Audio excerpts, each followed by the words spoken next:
Hello po, magandang umaga sa ating mga mahal na Pisces with the water elements, Lola Baby from Belgium. Yan ha. Salamat sa inyong subscribe, likes, comments. Cross-watchers, welcome po. Baka gusto po ninyo mag-subscribe, hindi pa kayo nakasubscribe. Yan ha. Kung magustuhan nyo naman yung reading ng Lola, timeless reading, bibigyan ko kayo ha. Kung magustuhan naman po ninyo, isang likes at share lang po ha, para mag-grow ang channel ng Lola. So, tingnan natin yung inyong tinatawag energy. Yan ha. Okay. Pwede nyo po itong balik-balikan ha. So, yan. Mga Pisces, yan, happy birthday sa mga Pisces ha. Okay. Ito yung kanilang season. Yan ha. Mga ipinanganak ng February, simula February 19 to March 20. So, your first energy, tingnan natin ha. Okay. A box, you will receive a gift. For some of you, nag-celebrate ng birthday, you will receive a gift. Yan ha. Kay happy birthday. Happy birthday to you. Happy birthday, happy birthday, happy birthday, Pisces. Yan ha. Okay. So, ano pa? Yan ha, may magbibigay daw ng regalo sa inyo pa birthday. Ano ito? May susi. Successful outcome to your problems. Yan. Okay? Ibig sabihin nito, hindi na itong problema ninyo mananatiling na dyan, ha? Matatapos din ang inyong mga problema saan mang areas ng buhay nyo. Meron ditong tinatawag na susi. Eagle. Yan ha. Triumph over troubles, obstacles. Yan matatapos na. Yan ha. It's like tinatawag na ito yung susi. Mag-unlock, okay, para ma-resolve ang mga problema niya sa mga areas ng buhay. Bull, do not back down from opposition. Yan ha. Yan, show strength and fortitude. Kung sino ito ha, kung sino ito yung tinatawag mga kalaban ninyo, okay? Bawa yung tinatawag mga taong mahilig mambuli, maari ito palagi siya nang bubuli sa iyo. It's like tinatawag, pinapakita niya yung superiority niya sa kanya. Yan, no? Huwag kang magpatinag sa kanya, ha? Okay? Pakita mo rin yung iyong tapang. Okay? Yan, no? Strength and fortitude. Yan, ha? Yung tapang mo. Yan. Archway. New opportunities, possibilities, and paths opening. Malay mo, okay, mabigyan kayo dito ng tinatawag magandang tinatawag break, okay? Magandang break sa inyong business. Kung ano man ito, okay? Sa iyo, let's say, kung ano ya ang iyong let's say, pinagkakakitaan o maaari ito sa trabaho ninyo, may mag-o-offer sa inyo. Kung ano man yan, it seems like maganda, merong blessing. Mga pintong nagbubukas sa inyo. Rose, romance is in the air. Yan, may romansa daw na bubo. Maaring dito sabihin mo na yan, yan. Kaya siguro lumabas ang archway, di ba? Kumbaga dito yung tatatawag, may papasok na romansa. Hindi lang sa tinatawag na pamemera or trabaho or hanap buhay, di ba? Okay? So meron ditong yoke, feeling tied down or frustrated. Yan ha, okay? So for some of you, may mga nakakaranas pa rin. Okay? Nang tinatawag na para baga silang na ang kanilang energy, frequency, spirituality ay bumabagsak. Okay? Kung ano man yan, it's like maaring dito, napoprostrate ka sa trabaho mo, napoprostrate ka sa love romance mo, napoprostrate ka sa mga kasamahan mo, sa family mo. Ibig sabihin nito, kung ano man itong yoke na ito ha, it's like hinihila kang pababa. Okay? Yung tinatawag na nade-drained ang iyong energy. Okay?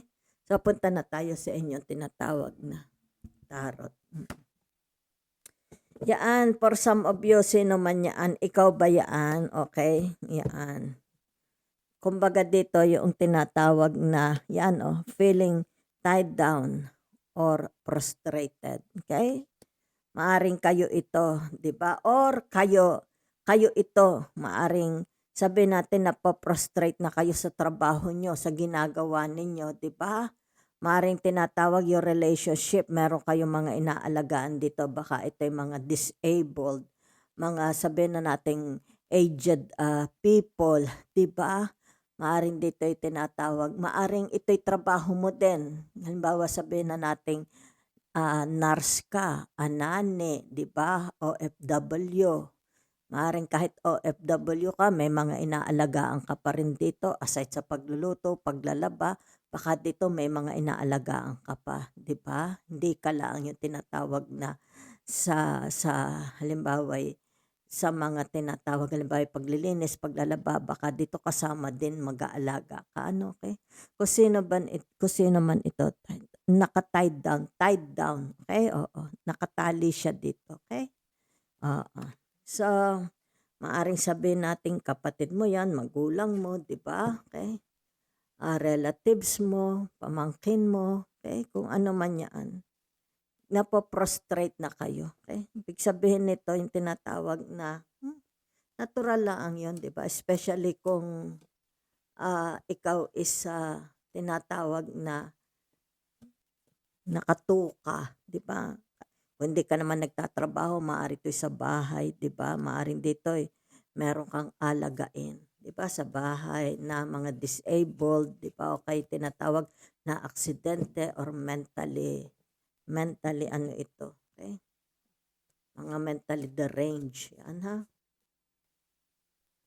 Or maaaring kayo din 'yaan, 'di ba? Kasi nakikita dito for some of you tinatawag na kailangan kayo naman ang pagsilbihan. Maaari din naman, 'di ba, maaaring napapagod na kayo sa buhay niyo o kaya dito 'yaan, maaaring inaalagaan kayo din ng family. Pero it's more about nakikita ko kayo itong nag-aalaga, okey?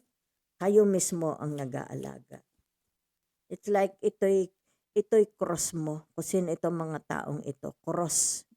Ibig sabihin nito nakasandal sa iyo, nakasakay sa balikat mo, okey? And very, very frustrating. Kaya dito, nakikita dito yung tinatawag your frustration, 'di ba? 'Yan, oh, frustrated ka, frustration, 'yan, ha.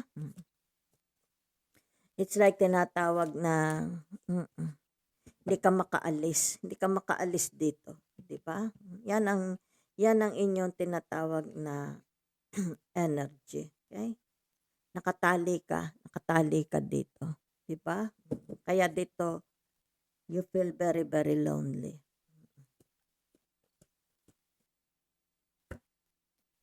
Yaan, whatever is this 'yan, oh, kumbaga dito mayroong papasok, 'yan, may papasok na blessings, may papasok na tulong, 'yan, ha, okey. Kung ano man itong tulong na ito, 'yan, ha, maybe in the form of money or tinatawag merong papalit sa iyo, 'di ba? It's like kung halimbawa nagtatrabaho ka, sabihin na nating 'di ka makaalis sa trabaho na yon dahil wala silang ma-hire na iba. Yan, o, may papasok. It's like tinatawag sila magte-take over ng iyong responsibilities, okey? Oo. Maaaring sabihin na nating tinatawag na aalisin na itong nagpapahirap sa iyo, 'di ba? Kung kaya dito, yaan, it's like tinatawag na ipo-pull out ka sa sufferings, 'di ba?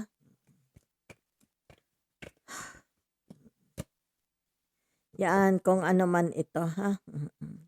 It's like tinatawag sino sa dalawa it's about your relationship, meron kayong relationship sa taong ito, ha. It's like tinatawag, sino ba sa dalawang ito ang pipiliin mo, okey, yaan, It's like matimbang sila sa puso mo, 'di ba? Matimbang sila sa puso mo, kumbaga dito'y isa lang dapat, okey, ang iyong dapat piliin. O kaya dito yung tinatawag na ninanamnam, inaabsorb mo, kaya pinag-aaralan mo, okey, yaan. It's like tinatawag you are following your emotions, okey, rather than your thoughts, okey? Rather than your minds, yan, ha, okey. So, meron dito tinatawag na the 10 of Wands, okey? So, ibig sabihin nito, ito'y taong, tinatawag na, okay, very broad-minded siya. Okay? Very, very broad-minded. Yan. It's like tinatawag na ayaw niyang ma-disappoint. Ayaw niyang yung tinatawag na ah, ma-disappoint itong mga pinaglilingkuran niya. Di ba? Yan. So it's like tinatawag, kinalimutan na niya yung kanyang saya. Okay? Mm. It's more about tinatawag na pagsisilbi. Yan ha? Oo, it's more about pagsisilbi. Mas inuuna niya yung pagsisilbi niya, kung sino man itong sinisilbihan niya, kesa sa sarili niyang kaligayahan. Yan, no? Kita mo? Mm. It's more about tinatawag na ayaw niyang i-turn down itong mga umaasa sa kanya. Di ba? Yan. Mm. It's like meron dito yung tinatawag na merong gustong pumasok sa buhay siguro ninyo, ano, okay? It's like tinatawag, may the best man wins, yan. Pero dito nakikita, ikaw pa rin, okay?